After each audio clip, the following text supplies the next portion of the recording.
Los sábados concurre la gente en una cantidad aceptable. Los domingos,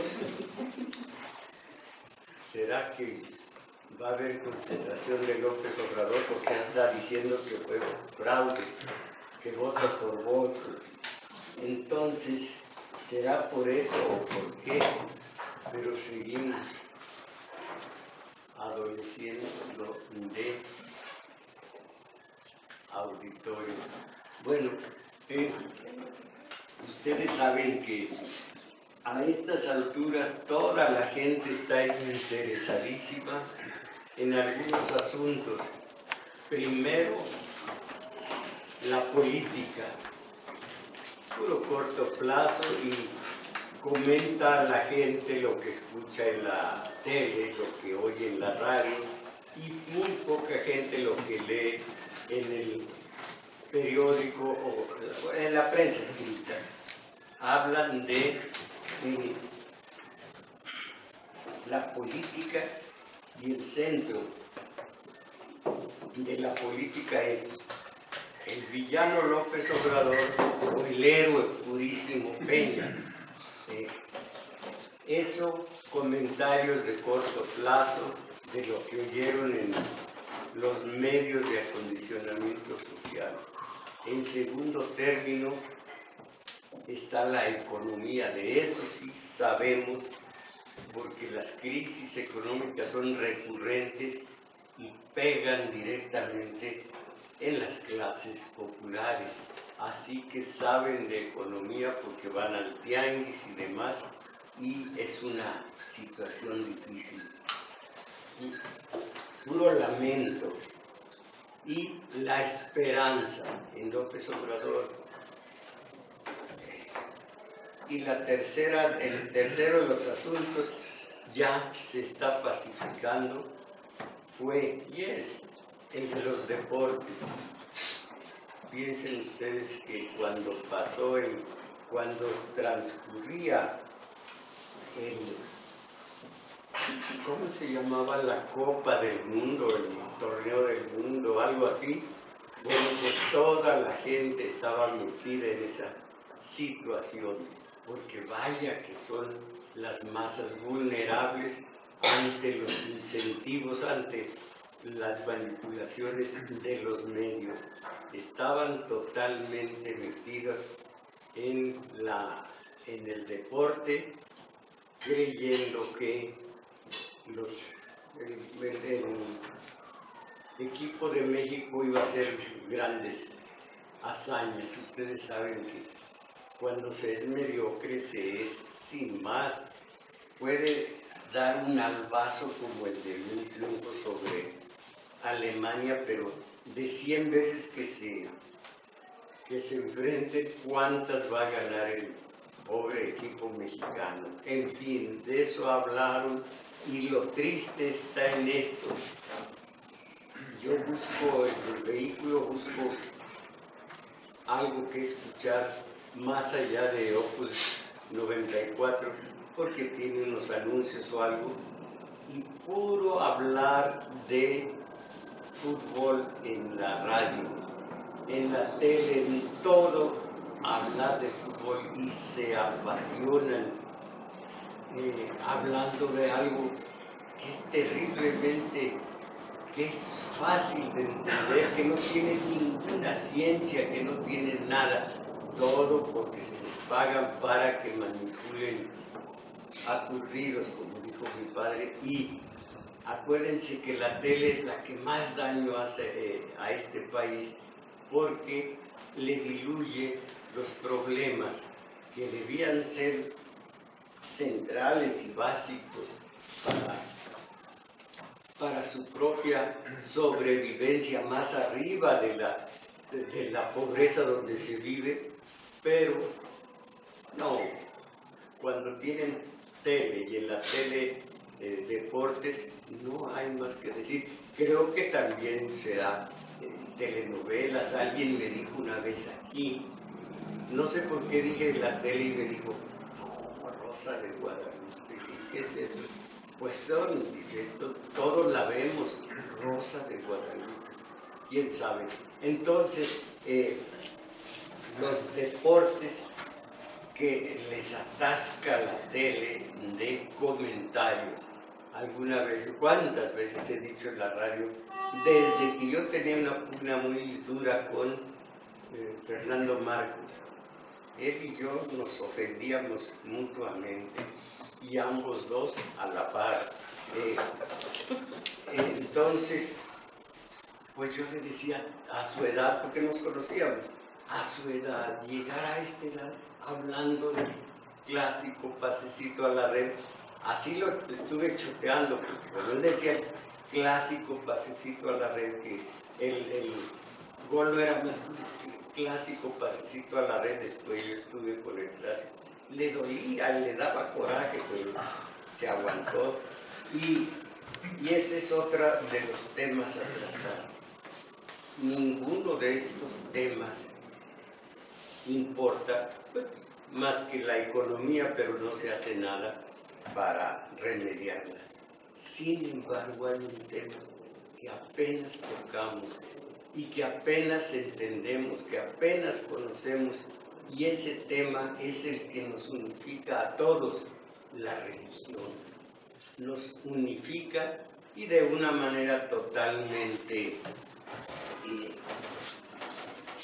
superficial. No conocemos lo que es la religión que se practica en México, la católica. La católica tiene dogmas, no los conocemos. Tiene básicos como para salvar el alma, 44 dogmas. ¿Cuáles son esos 44? No los conocemos. Pero eso sí, es la religión que todos escogimos, y la católica, mentira absoluta. Nosotros no escogimos esa religión, es la religión que nos impusieron los papás, la cultura de este país. Si hubiéramos nacido en Oriente, o sería islámica nuestra religión, o sería la humanista de Buda, de Lao Tse. No, no la escogimos. Y hay una trampa horrorosa aquí.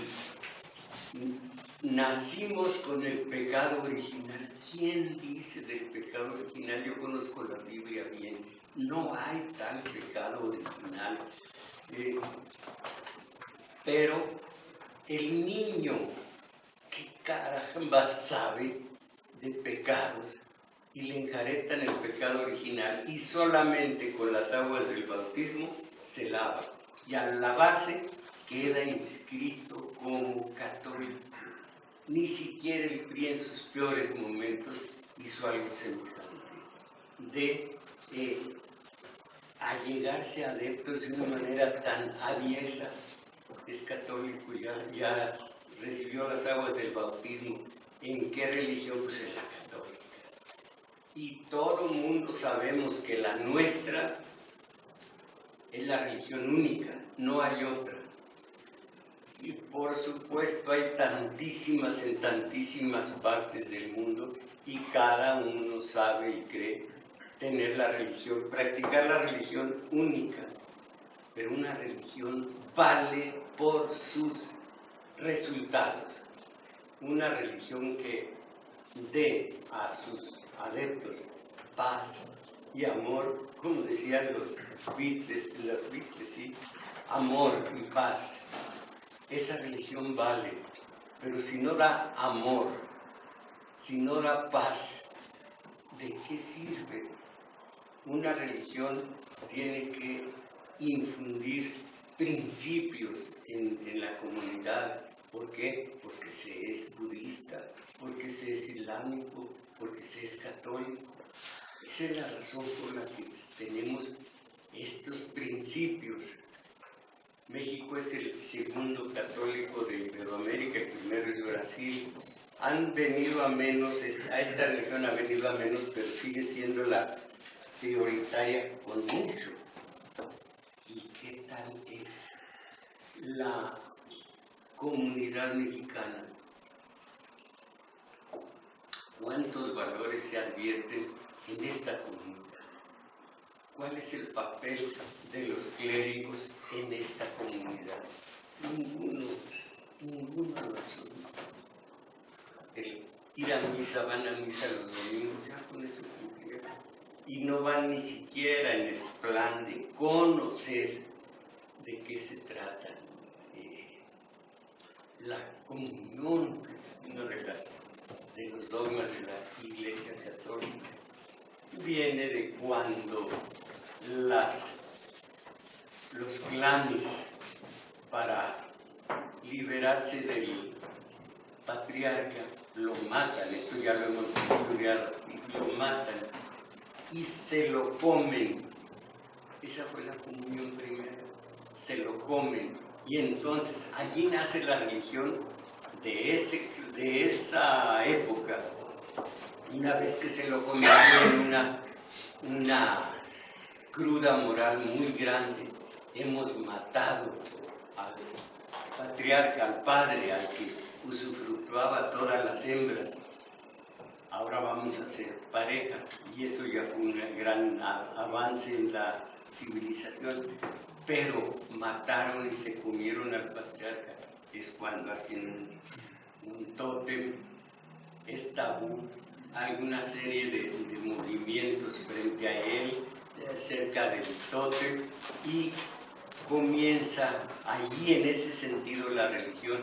Pero las religiones tienen hay muchísimas religiones, y en el principio nadie sabe cuándo, cómo aparecieron. Por lo pronto sabemos que el miedo de los primeros humanos, el miedo tanto a la naturaleza que estaba virgen todavía, los volcanes, los ríos salidos de madre. Usted es el limpísimo, la madre es la cuenca, las dos orillas y el surco, salidas de derramados, inundaciones, animales feroces, todo lo que suponía una naturaleza virgen les daba mucho miedo. Y a escala de persona, nivel adentro, las enfermedades, el dolor, el sufrimiento y sobre todo la muerte, trataban de explicarse esos misterios, y por lo mismo poco a poco fue naciendo una religión. Religiones en ese clan, en esa comunidad, así fue naciendo poco a poco la religión. Miedo a lo del exterior y lo del interior. Inseguridad, porque no se sabía por qué se muere, por qué estalla la tierra, un volcán, por qué. Inseguridad y esperanza, que alguien nos ayude. Y lo curioso es que el ser humano, como débil que es, siempre busca un protector, una protección. Se siente solo y se siente débil, una protección. Y allí va naciendo la religión. Hay de Australia hacia el norte, hay una serie de islas, a ver si me acuerdo, se llama Melanesia, serie de islas, y allí nació en primer término un elemento mágico que le llamaban mana, y había concentración de mana en una roca determinada, en un cerro, en un árbol, en un animal. Había más o menos mana, y para conjurar el miedo hacia esa concentración de mana, hacían pequeños amuletos, hacían talismanes, hacían esa clase de muñecos conjuraban con eso el maná que había en toda la naturaleza, y allí nació la magia, ahí nació la superstición. Y en la Biblia prohíbe expresamente Dios que se le represente en ninguna forma. Además, cuando le preguntó Moisés que no quería ser líder, que aún le dijo: no sé ni hablar, ahí está tu hermano Aarón que va a hablar por ti. Cuando le dijo: yo no sé ni siquiera ser líder, sacar al pueblo judío con el faraón de Egipto, porque eran ya esclavos. Llegaron muy bien con José, y ya estaban muy mal a la hora de hacer las pirámides. Les dijo Dios: saca a mi pueblo elegido. Una aberración, porque eso es una falta de justicia, el decir que este pueblo es elegido. ¿Por qué? Entonces, le dijo Moisés: pero dime en nombre de quién eres para decirme envía a fulano, esta divinidad, y los convenzo. Él dijo: yo soy quien soy, no pronuncies mi nombre, y mucho menos vayas a representarme en imágenes, en estatuas, en nada, y no digas mi nombre, no te refieras a mí más que dentro del tabernáculo, donde está el tabernáculo, en el templo, en determinadas circunstancias. Total, Dios con una distancia grande del hombre, en este caso Moisés. Bueno, pues ahora nació en Melanesia una serie de monigotes, una serie de talismanes, de amuletos, y nació la magia, la superstición y un principio de religión. Allí mismo el siguiente paso fue el animismo. Ya no era maná simplemente, ya eran espíritus de los muertos y de la naturaleza. Ya todas las cosas vivas tenían un espíritu, y le tenían pánico a los muertos porque se relacionaba con la muerte precisamente, y allí ya se iba perfeccionando la religión a base del animismo. En Egipto, en Sumer, en Grecia, en Roma, pegó rápidamente el politeísmo, muchísimos dioses. En Grecia fue un dios, o fue una mitología bastante cochina. Zeus, que era el máximo dios, hasta con mujeres, hasta a las mujeres se acercaba. Casi aberrante la cosa, porque todo hasta llegar si no había más, aunque fuera una mujer, Ganímedes, tenía efebos, tenía animales, tenía de todo. E inventaron unos dioses muy cochinos.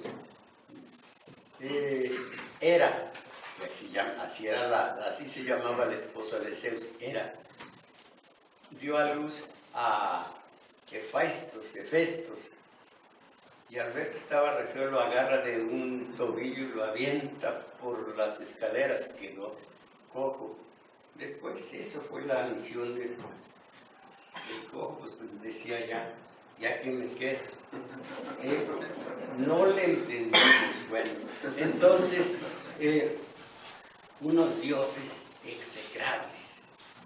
Y hubo una tribu nómada, no valía nada, tribu nómada, que había tenido un líder que salió de Ur de Caldea. Caldea es Sumer, y ese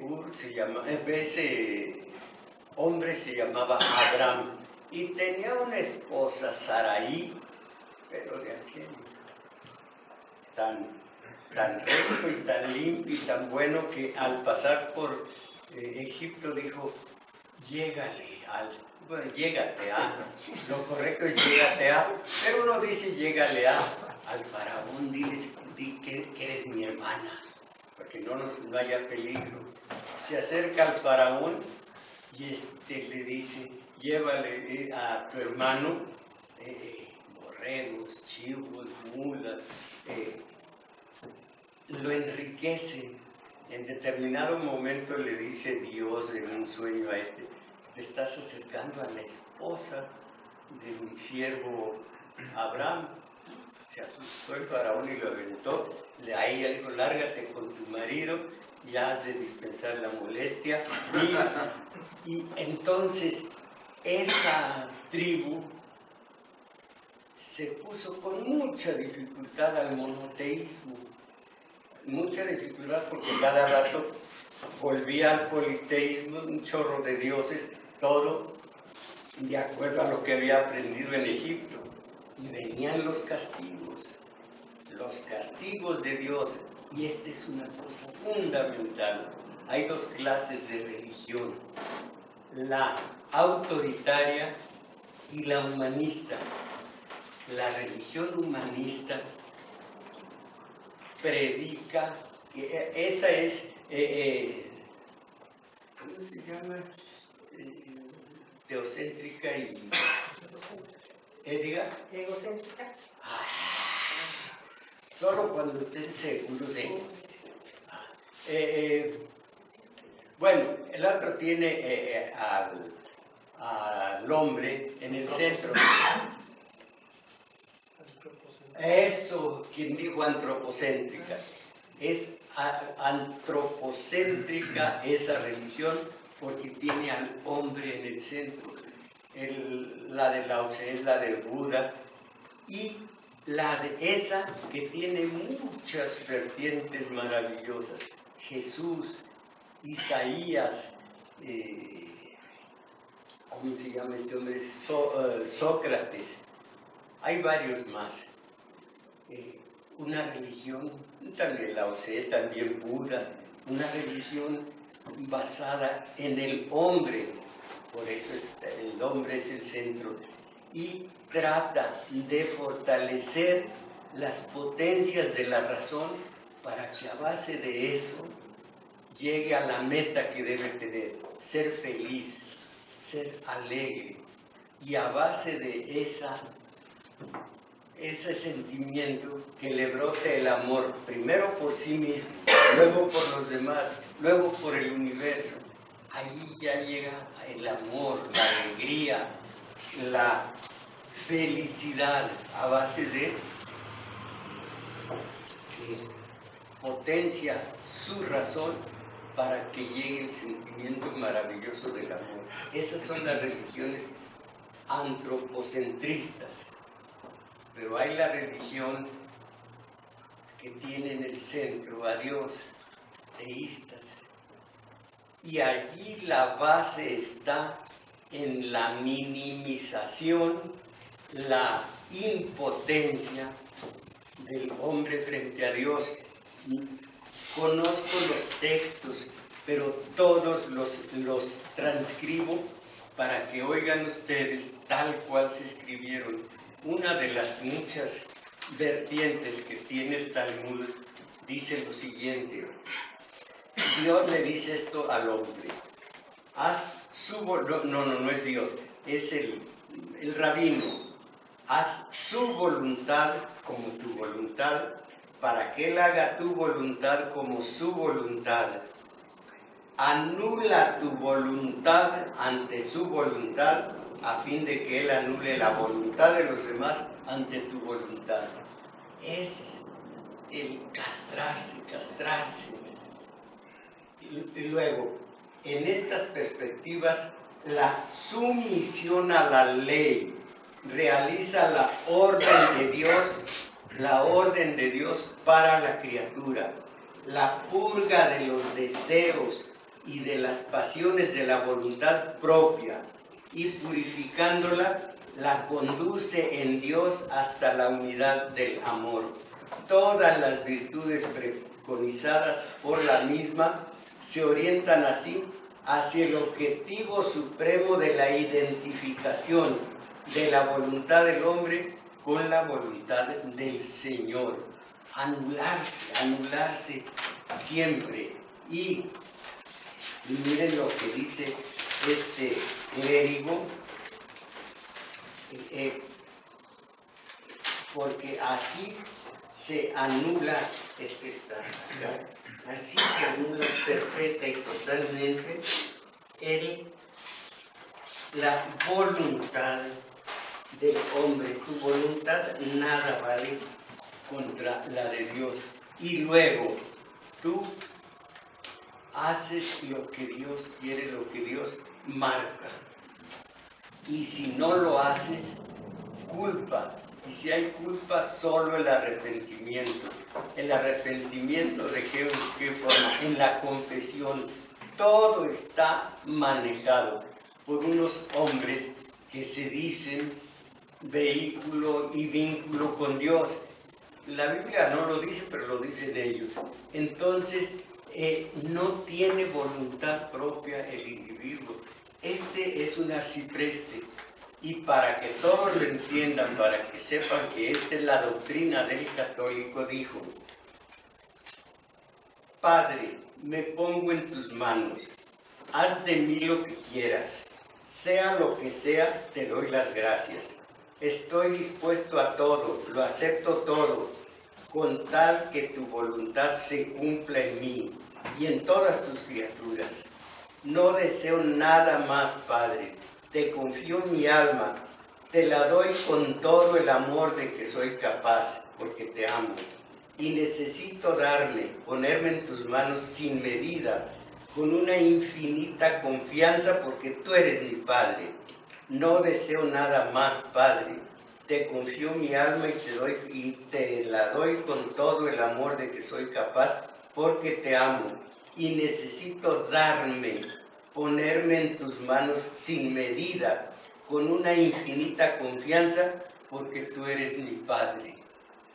En actitudes como estas se basa Freud para hablar de cómo, bueno, él lo dice, y nosotros, el que tiene su fe, se aferra a eso, dígase lo que se diga. Pero dice Freud, esta religión simplemente castra, simplemente anula, porque todo es tú y yo no soy nada. Tú eres todo, yo no soy nada. Y si peco contra ti, tengo que arrepentirme, tengo que siliciarme, tengo que ayunar, tengo que caminar como estas pobres gentes por la basílica de rodillas, tengo que, a diferencia del budismo y el sintoísmo y las religiones del Oriente, que buscan el placer en la felicidad, uno más que sin ser para nada religioso. Habla de esto, es Nietzsche. Hay que estar ya más allá del bien y del mal, que es lo que caracteriza a Dios, el bien y el mal. Si haces el bien, eres un hijo bien amado de mí. Si eres el mal y mueres en pecado, ahí está el infierno de por vida y de por vida, digo por toda la eternidad. Más allá del bien y del mal, dice Nietzsche, está la felicidad. De alguna manera dice lo mismo que las religiones antropocéntricas, pero estos, miren, sigo citando. Me parece que es terrible que, por ejemplo, digan, no escogimos la religión, esto ya les digo yo. Genaro Alamilla era obispo emérito de Papantla, un tipo que odiaba personalmente a Marcos. Cuando Marcos ahora ya Marcos no era reaccionario, pero dijo esto palabra a palabra, Genaro Alamilla, obispo: el mexicano es un analfabeta religioso. La Iglesia Católica ha olvidado orientar a los feligreses sobre el verdadero sentido del cristianismo. En lugar de impartir la doctrina, solo ha privilegiado el culto.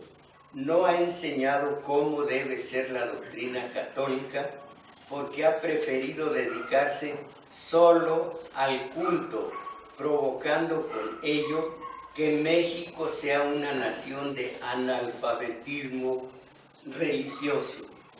Y yo estoy de acuerdo totalmente con esto. No sabe nada el católico de su propia religión. Y un filósofo francés, la fe sin obras, y esto piensen en los católicos, la fe sin obras está muerta, pero las obras tienen vida aún sin la fe. El bien que hace el ateo cuenta igual que el bien que hacen los creyentes. Las buenas obras acercan a Dios incluso a quienes no creen en Él. Un incrédulo que hace el bien está salvado. Un creyente que no hace el bien está perdido. Crear el reino de Dios es más valioso que solamente creer en Él. ¿Cuánto hay de hechos, de acciones dentro de la religión católica en todas estas personas en la sociedad? Ahora, esto viene a cuento para lo que les voy a leer. Lo que dijo Tertuliano. Dijo: por ley natural y por ley humana, cada uno es libre de adorar a quien quiera. La religión de un individuo no perjudica ni beneficia a ninguna otra persona. Va contra la naturaleza de la religión el imponer la religión. Así de claro, así de categórico. Va contra la religión el intento de imponer la religión. Y hay muchas citas, pero ahora voy a decir la última antes de leer el relato, y al terminar el relato allí quedamos, porque no creo que entre tanto poema a Dios que traigo aquí quede ninguno de manera adecuada después de lo que termine el relato. Pero oigan esto, primero, ya no les voy a leer más que esto. Un sacerdote jesuita, sacerdote jesuita: todos tenemos la suficiente religión para odiarnos, pero no la necesaria para amarnos los unos a los otros. La religión. Aquí, en una comunidad de Chiapas, existe un clima de hostigamiento e intolerancia religiosa. No es religiosa, fanática, pero en fin, intolerancia religiosa. El cabildo acordó negar en definitiva a los cristianos evangélicos la celebración de sus actividades religiosas por ser un espacio reservado a la Iglesia Católica. Si quieren hacer sus celebraciones, dijeron, pues háganlas en el panteón. Y esto que viene como preludio, como contexto para el relato. El presidente municipal de San Juan Chamula, priista, que por cierto lo mataron, los mismos priistas. El presidente municipal de San Juan Chamula, priista, se apellidaba, ya se me olvidó. Aquí somos todos priistas. Vamos a seguir matando a todos los no católicos. Les mocharemos la cabeza. Paraje por paraje nos vamos y a seguir cortando cabezas. Ustedes se acuerdan que los evangélicos tuvieron que treparse a la sierra para librarse de estos y tanto los acosaron que terminaron armándose los evangélicos. De todo este horror, recuerden ustedes las abejas, en Chenaló, la comunidad de las abejas. Allí la intransigencia, una religión mal entendida. La religión en la Biblia comenzó un autoritarismo feroz con ese Dios. El Dios, imagínense, del diluvio universal. ¿Quién? Amarás a Dios sobre todas las cosas. No se puede amar a base de una orden. Ámame. El amor no se conduce de esa manera. Amarás a Dios sobre todas las cosas. Después de que hiciste el diluvio y que cuando los humanos trataron de hacer el antídoto, trataron de liberarse de ese horror con la Torre de Babel, pues ahora distintos idiomas. ¿Cómo? Es un Dios terrible. Ese es el autoritarismo. Pero después, precisamente del diluvio universal, hizo un pacto con Noé. Dijo Dios, en arameo, ya no lo voy a regalar, ya no voy a ser tan cruel. Hizo un pacto con los humanos en la persona de Noé. Fue haciéndose un poco humanista la situación. Llegó con Jesús al amor a ser humanista. Pero 1512 estalla Lutero. Después, casi al final del siglo, viene Ignacio de Loyola y nunca antes había sido tan autoritaria la religión como con Ignacio de Loyola, que estaba fregado de una pata y era muy feo.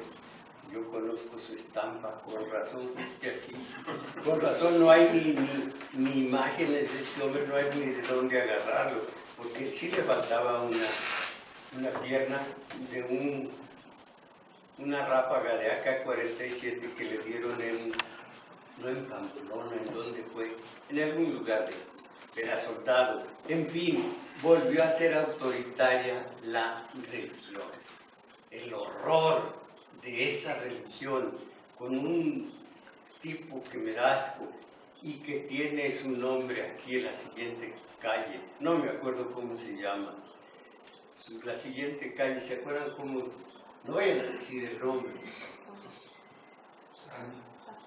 No es santo. Sí es santo el desgraciado. Pero a mí, a ese no le voy a pedir perdón. Cuando yo aquí hablo mal de Dios, en casa nos ponemos a mano. Pero a ese no. Se llamaba Campa. Campa era un buen músico mexicano del 19. Agarraron los fanáticos. No eran fanáticos, eran manipuladores del PRI. El pobre Campa lo echaron y dijeron, es papá. Bueno, entonces, Domínguez se apellidó porque lo mataron, el presidente municipal, Domínguez. Termino esto y nos vamos a comer. Le quité mucho porque es muy extenso el relato. Se llama Los herejes. Ay, comadre, comadrita, qué terrible esto que me pasa. Ay, comadre, mi angelito, mi negrito querido, mi muchachito, comadre. Ay, ay, ay, esta mañana lo dejé jugando tan contento y mírelo ahora, comadre, mírelo, mi Panchito, aquí lo traigo. La mujer llorosa y agitada descubría en el envoltorio de trapos que llevaba en los brazos el cadáver de un niño. Era un indiecito menudo, cabezón, verdoso de muerte, con un ojo abierto y el otro cerrado. Todas las mujeres y los niños que la seguían volvieron a agruparse para mirar al muertecito mientras ella decía, ay comadre, mírenlo, qué cosa tan terrible. Van a ver la hipocresía de esta mujer. Así venía por toda la cuesta, rodeada de sus gritos, de sus gemidos, del murmullo creciente de los que la seguían. Ya 2 o 3 mujeres descalzas, de largas trenzas, de las que la rodeaban, habían empezado a encender velas. La que asomaba a la puerta preguntaba sorprendida, ay, comadre, bendito sea Dios, ¿y cómo pasó lo de su angelito? Ay, comadre, yo sabía que algo malo me iba a suceder. Yo lo sabía, pero a mi muchachito, comadre, eso nunca. Yo no sabía. Dios castiga sin palo y sin piedra. Ya avanzaba el grupo bajando la cuesta. A cada momento se le iban agregando más gente. Desde lejos, mujeres y niños y hombres se acercaban. Vamos a ver, es Macacha, la del zancón. Se le murió el tripón. La castigó Dios. Ay, mi hija, yo sabía que me iba a pasar. Si yo cuando pasaba por la casa de esos protestantes, les hacía la cruz como al diablo. Si yo nunca me quise acercar, yo sabía que otros iban, pero yo no. Que por qué no te asomas a ver algo más, Macacha, nomás asómate. San Miguel Arcángel me ampare. ¿Yo cuándo? ¿Por qué no entras un saltico que lo que hacen es cantar unas canciones y te dan tu real? Pero yo nunca. Pero de la tentación del diablo, miren nomás, pero de la tentación del diablo, y cuando yo regresaba al mediodía para la casa, voy y me meto. Y todos el asombro, Dios nos ampare. Yo nunca me había acercado a esos malditos herejes. Yo no quiero nada con ellos. Pero voy y que entro, me quedé pegadita a la puerta. Yo misma me decía, Macacha, ¿por qué te has metido aquí? El muchacho, preguntaba el ancho mulato vestido de ropa limpia, blanca y brillante. Y el muchacho, ¿qué va a ser, Nicanor? Castigo de Dios. Yo lo dejé bueno y sano por la mañana cuando salí a trabajar. Castigo de Dios, Macacha. Ave María, decía el hombre, descubriéndose. Las luces de las velas ondeaban en las manos agitadas. Cuando regresé iba asustada. Algo me iba a pasar, No, lo encontré muriéndose. Estaba acostadito en un rincón, en un solo quejido. Ay, comadre, parecía un perrito aporreado. Ya casi no podía abrir los ojos. No tenía fuerza. Virgen del Carmen, sálvalo, me puse a gritar. Sálvamelo. No lo hice por mala. Mi muchachito no tiene la culpa de que yo intentara, de que yo entrara en casa de los herejes. Ay, comadre, yo quise encontrar el realito que me dieron para ponerlo debajo de la Virgen, la moneda, pero se me había desaparecido. Reales del diablo, comadre, reales del diablo. El grupo se había ido engrosando con numerosos hombres. Algunas de las mujeres que llevaban velas rezaban roncamente el trisagio. Santo, santo, santo. El diablo los mandó para tentarnos. No tienen santos, comadre, no tienen santos. A los santos los desnudan y los rompen, dijeron voces de hombres. Herejes, diablos. Yo no sabía que mientras yo estaba ahí dentro con esos herejes, mi muchachito se estaba muriendo por un realito. Ahí estaría mi negrito solo quejándose. La voz saltaba con trémulos ímpetus de desesperación. A ratos como enloquecida, la mujer apretaba el cuerpecito en los brazos y corría un trecho cuesta abajo y hacía topar contra esas gentes. Toda la muchedumbre se mecía con ella. Hasta la vela de la Virgen se apagó. Nadie estará tranquila mientras esos diablos están aquí. Diablos, herejes. Ay, no se les ocurra acercarse a esa casa. El castigo es seguro. Pobre Macacha. Diablos malos. Su pobre muchachito, decían ellas. Parecían detenerse menos. Tan rápidos como el murmullo de las oraciones eran los pasos. Se acercaban al pueblo. Mueran los herejes. A medida que avanzaban por la vía, a medida que avanzaban por la calle del pueblo, iban añadiéndose más y más personas, muchachos y muchos de los hombres que estaban a la puerta de la pulpería. Ya saben que la pulpería es una tienda, aquí se dice una tienda de abarrotes. Muchos de los hombres que estaban a la puerta de la pulpería se incorporaban. Los muchachos iban recogiendo piedras. El piso se iba haciendo cada vez, el paso, son fotocopias muy malas. El paso se iba haciendo cada vez más rápido. Era un tropel revuelto.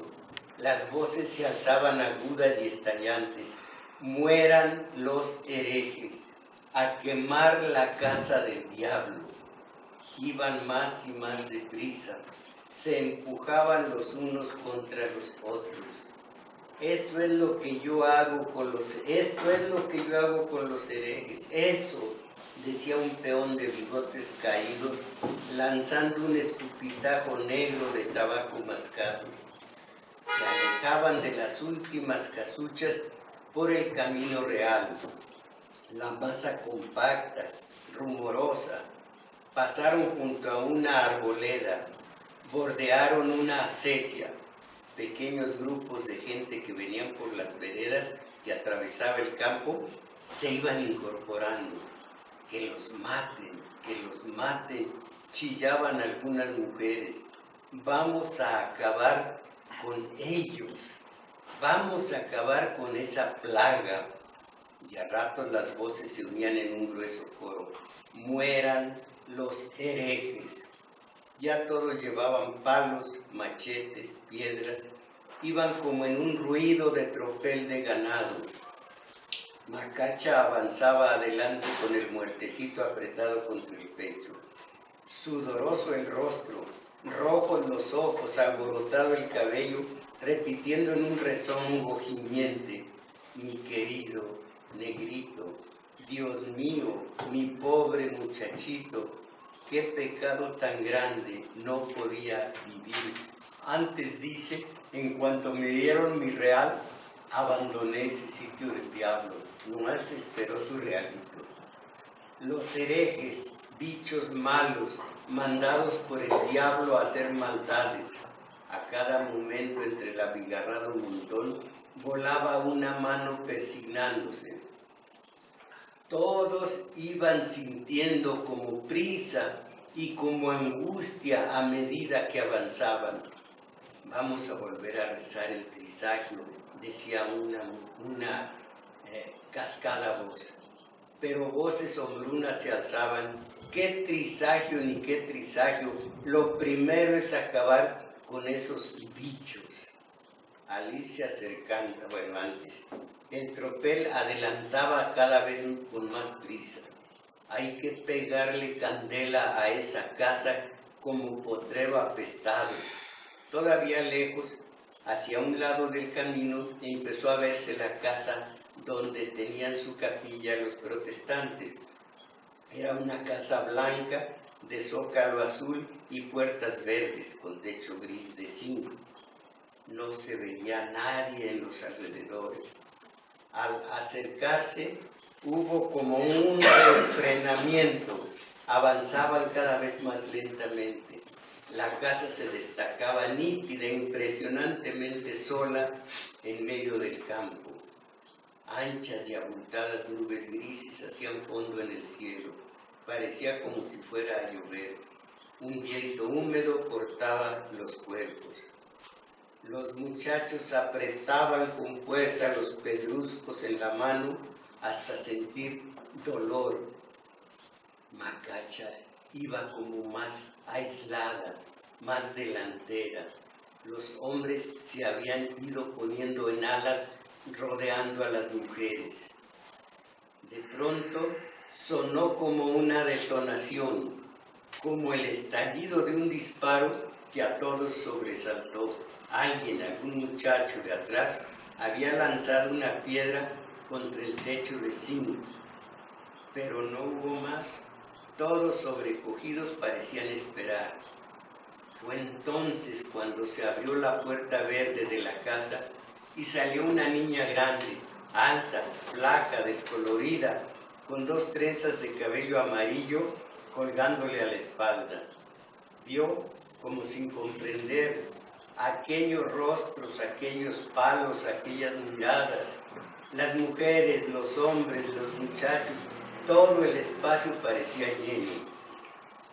Con una voz rara, ida, difícil, descolorida como su cara, como su vestido, como su pelo, como sus largas piernas flacas, dijo: padre y madre están fuera, yo estoy sola, ¿qué quieren?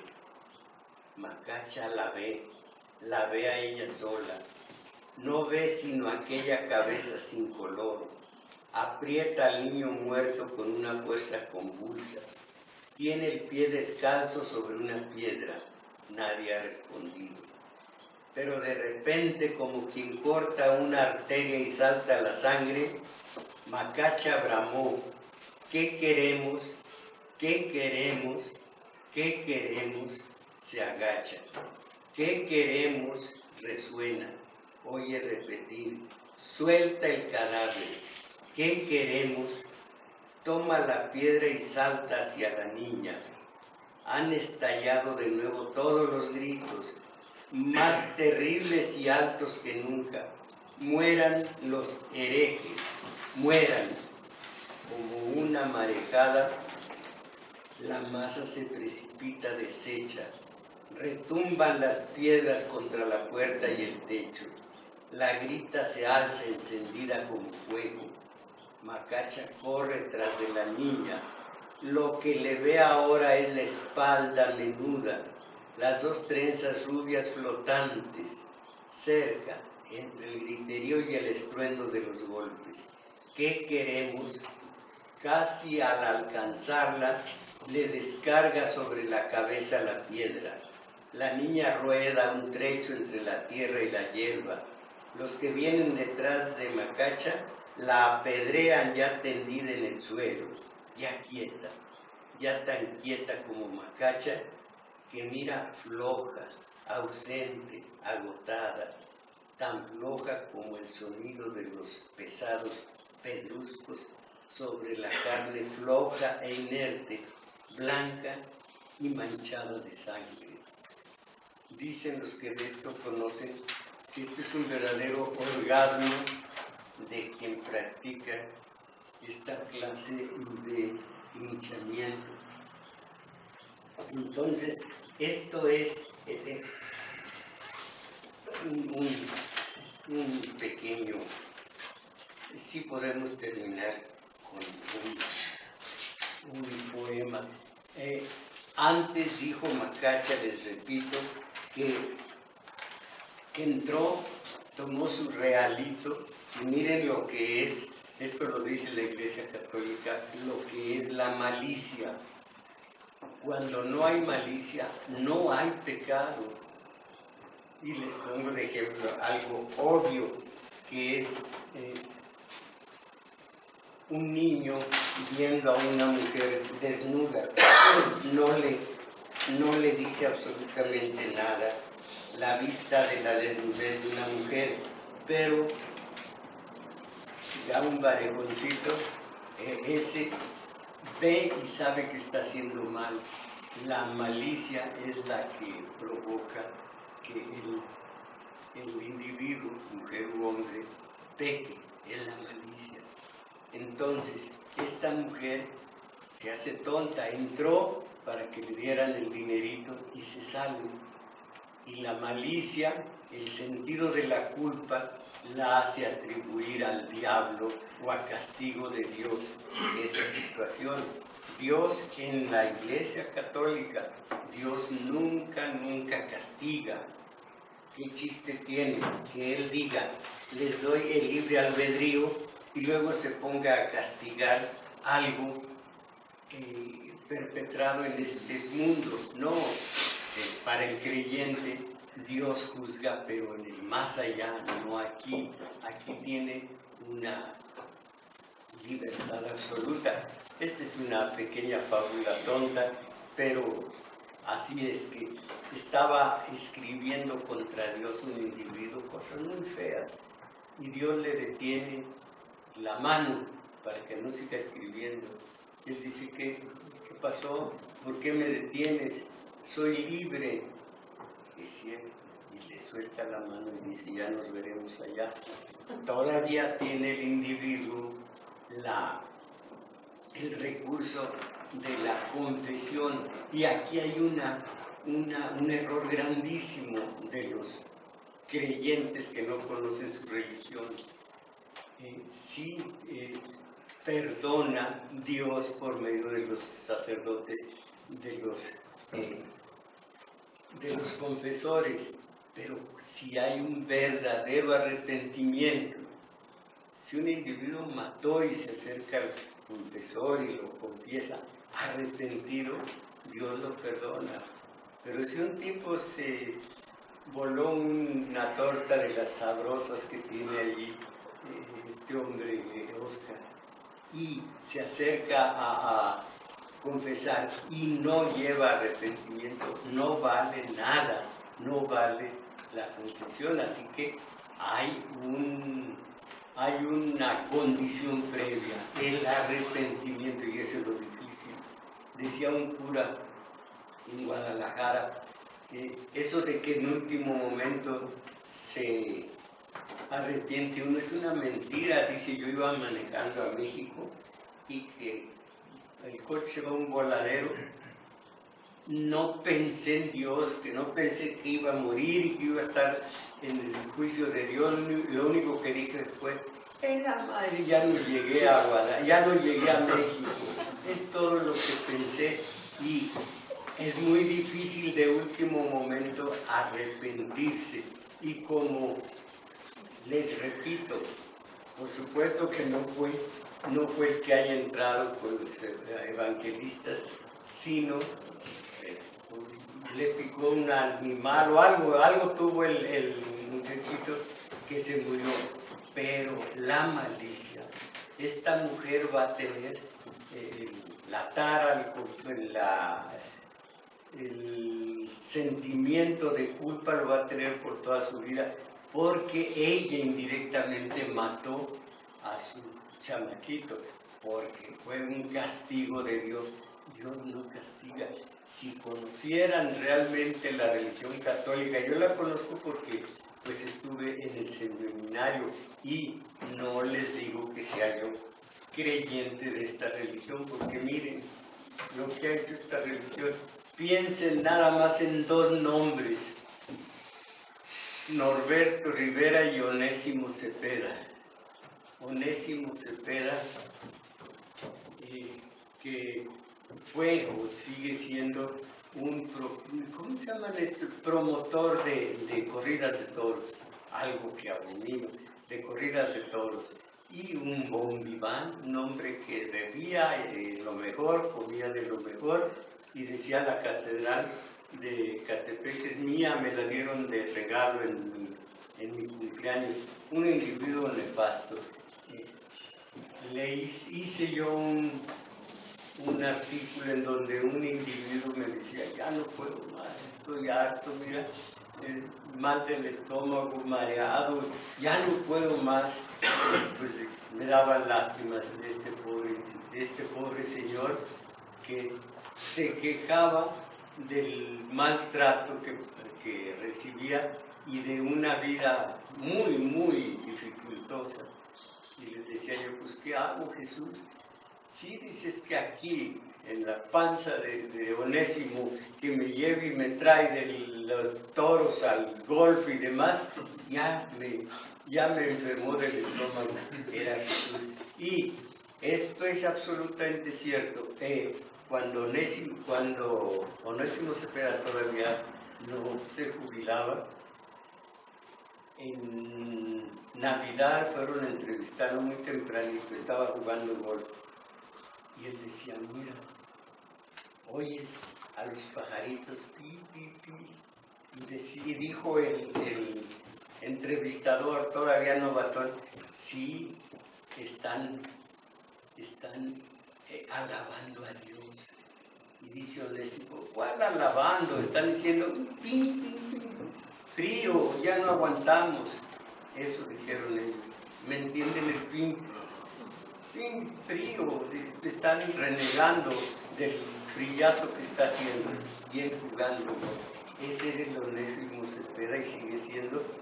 El otro es Norberto Rivera, puro rico, puro rico. Y miren lo que hizo ahora con Peña, un trafique asqueroso, sucio, con descasar a la señora esta, Angélica. No había cómo, no había manera de descasarla. Es el segundo trafique que hizo la anterior fue con Marta Sardú. No había manera, por supuesto que fue un cómplice de allá, del Vaticano. Caramba, si uno sabe esto y ve uno la limpieza de las enseñanzas y las doctrinas de Jesús, de Isaías, como les digo, del que prefirió morir antes de que claudicar, Sócrates, de Buda, que se llamaba, Buda no podía estornudar, ya se fue. Buda se llamaba Siddhartha, ¿qué? Gautama. El hombre pues se convirtió, tuvo una revelación, esto según la leyenda, e hizo una de estas religiones limpia, bonita, en donde el hombre es todo, en donde no hay autoritarismo. Y fíjense, si leen a Freud en ese sentido, que claramente lo dice, disminuirse, porque el hombre en su debilidad siempre busca al papá, en su debilidad busca un papá, y lo encuentra en Dios, y le delega en él todo, no asume, delega en él. Yo soy, como dice el arcipreste francés, yo no soy nada, tú eres todo. Vámonos, ¿cómo carambas? No, tú serás lo que... Pero yo voy a decirle, Padre mío, perdóname, soy tuyo y haz de mí lo que quieras, recién llegando a la casa. Entonces, y como ya me derramé un poco, uno de estos poemas hermosísimos de Vallejo, hablando precisamente de Dios. Dice, yo nací un día que Dios estuvo enfermo. Todos saben que vivo, que soy malo, y no saben del diciembre de este enero, pues yo nací un día que Dios estuvo enfermo. Hay un vacío en mi aire metafísico que nadie ha de palpar, el claustro de un silencio que habló a flor de fuego. Yo nací un día que Dios estuvo enfermo. hermano, escucha, escucha. Bueno, y que no me vaya sin llevar diciembres, sin dejar eneros, pues yo nací un día que Dios estuvo enfermo. Todos saben que vivo, que mastico, y no saben por qué en mi verso chirrían oscuros sin sabor de féretro, lullidos vientos desenroscados de la esfinge preguntona del desierto. Todos saben, y no saben que la luz es tísica y la sombra gorda. Esto es una definición del idealista contra los mediocres. Fíjense, todos saben y no saben que la luz es tísica y la sombra gorda, y no saben que el misterio sintetiza, que Él es la joroba musical y triste que a distancia denuncia el paso meridiano de las lindes a las lindes. Yo nací un día que Dios estuvo enfermo, grave. ¿Qué tipo? Siento a Dios que camina tan en mí como la tarde y como el mar. Con Él nos vamos juntos, anochece, con Él anochecemos, orfandad. Pero yo siento a Dios y hasta parece que Él me dicta no sé qué buen calor, como un hospitalario. Es bueno y triste. Musita debe ser, aquí se mustia. Musita un dulce desdén de enamorado. Debe dolerle mucho el corazón. Oh Dios mío, recién a ti me llego, hoy que amo tanto en esta tarde, hoy que en la falsa balanza de unos senos mido y lloro una frágil creación. ¿Y tú cuál llorarás? Tú enamorado de tanto enorme seno girador. Yo te consagro, Dios, porque amas tanto, porque jamás sonríes, porque siempre debe dolerte mucho el corazón.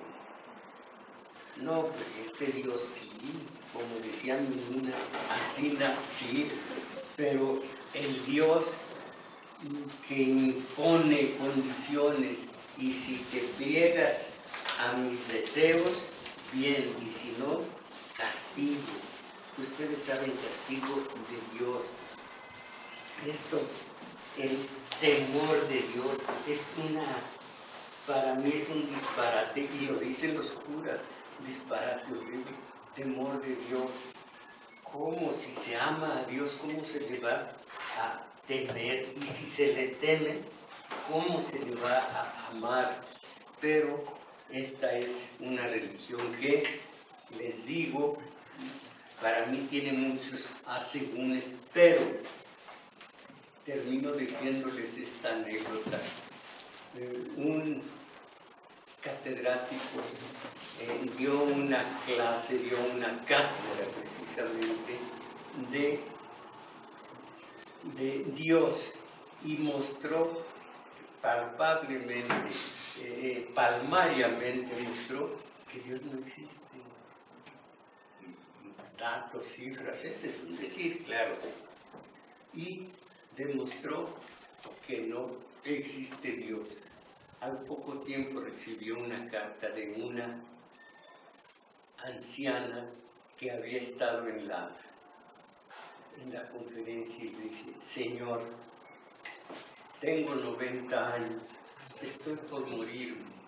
Tenía una fe absoluta en la gran interrogante, más allá de la muerte, Dios y todo lo que me porté bien para merecerlo. Usted me destruyó la fe, ¿qué me va a dar en cambio? Pobre infeliz catedrático, no supo qué hacer, qué decir, ¿qué le voy a dar en cambio? En cambio yo, mis queridísimos católicos, a seguir por la senda del bien hasta llegar a la gloria. Ustedes a la gloria. Bueno, sí, ustedes a la gloria, así se llama una pulcata que vámonos a comer, gracias.